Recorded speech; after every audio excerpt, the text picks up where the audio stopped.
물망초. 작가 권혁, 낭독 권혁. 사람들은 기억 속에서 점차 사라져가는 것들에 대해 얼마나 깊이 애도할 수 있을까? 잊지 말라는 꽃말을 가진 물망초는 그런 사람들에게 보내는 작은 위로일지도 모른다. 물망초가 피어난 강가에서 소녀는 한 장의 사진을 들고 있었습니다. 빛바랜 흑백 사진 속에서 미소 짓고 있는 여인은 그의 어머니였습니다. 이제 소녀는 그녀에 대한 기억을 잊지 않기 위해 이 길을 떠날 준비를 마쳤습니다.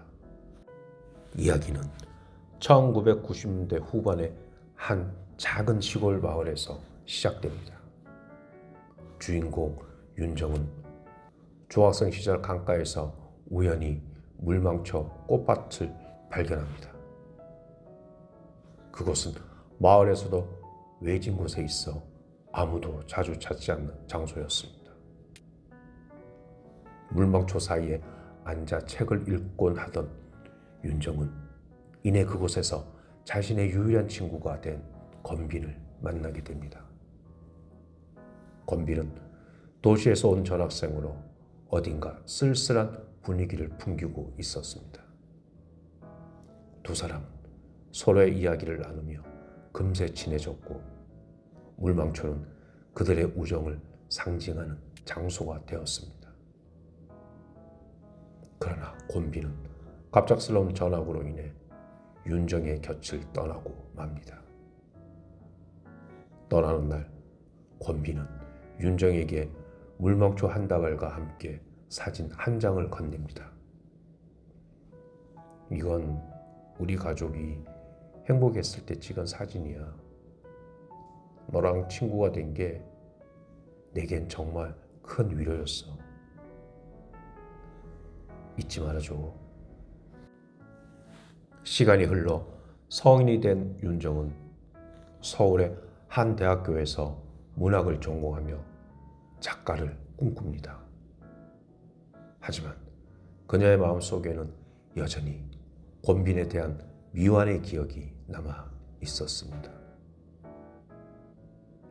윤정은 우연히 책장에서 권빈이 남긴 사진을 발견하고 그동안 잊고 있던 약속을 떠올립니다.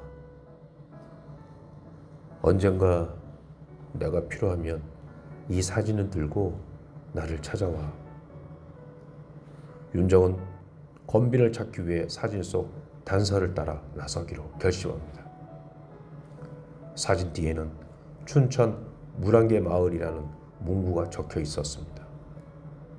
그녀는 대학 동아리 친구였던 지수와 함께 여행을 떠납니다.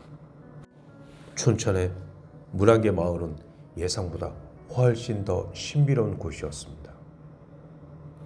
물망초가 가득 핀 강가, 그리고 그곳에서 만난 한 노파는 윤정에게 중요한 단서를 제공합니다. 그녀는 윤정이 가진 사진을 보며 깜짝 놀라더니 자신이 건빈의 할머니라고 소개합니다. 건빈은 이곳에서 태어났단다.